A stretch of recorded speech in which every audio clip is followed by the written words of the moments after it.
মিছিলের সামনের সারিতে নারীর প্রয়োজন হয়, পুলিশের টিয়ার শেল লাঠিচার্জের সামনে নারী ঢাল হয়ে দাঁড়ায়, অস্থির সময় নারীর সাহায্য ছাড়া পার হওয়া যায় না, আর সবকিছু যখন ঠিক হয় তখন নারী হয়ে যায় ট্রোলের বস্তু। মাননীয় স্পিকার, আমরা স্বপ্ন দেখেছিলাম ধর্ম, বর্ণ, জাতিগোষ্ঠী বা লৈঙ্গিক পরিচয়ের ভিত্তিতে কাউকে অপর বা আদার করে দেয়া হবে না।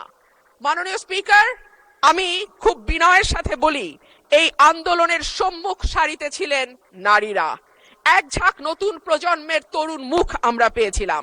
সেই নারীরা 1 বছর পার না হতে হারিয়ে গেলেন কেন 7 জন নারী সাংসদের এই সংসদে, সেই প্রশ্নটা আমি আপনাদের কাছেই রেখে যাচ্ছি।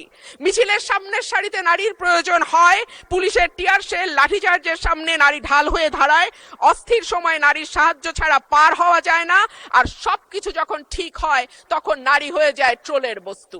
নারীর পোশাক, নারীর চেহারা, নারীর কথা, নারীর হাসি সবকিছুই তখন হাসির খোরাকে পরিণত হয়। মাননীয় স্পিকার, আমি আপনার মাধ্যমে আজকে সংসদে আরেকটি কথা বলে যাই। 52% মানুষকে পেছনে ফেলে নতুন বাংলাদেশ রচনার কোনো চিন্তা যদি কেউ করে থাকে, সেটা কখনো সম্ভব না, কোনো দিন সম্ভব না। মাননীয় স্পিকার, রাষ্ট্রপতি ভাষণের 5 নম্বর প্যারায় বলা হয়েছে, বিবিএস এর চূড়ান্ত হিসাব অনুযায়ী জিডিপি প্রবৃদ্ধির হার 3.49%। প্রবৃদ্ধি হচ্ছে, উৎপাদন বাড়ছে, কিন্তু সেই অনুপাতে কর্মসংস্থান সৃষ্টি হচ্ছে না, বরং উৎপাদন ও সেবা খাতগুলোকে অর্থনীতির মূল চালিকা শক্তি হিসেবে ধরা হয়। সেই দুই খাতেই কর্মসংস্থান চলছে।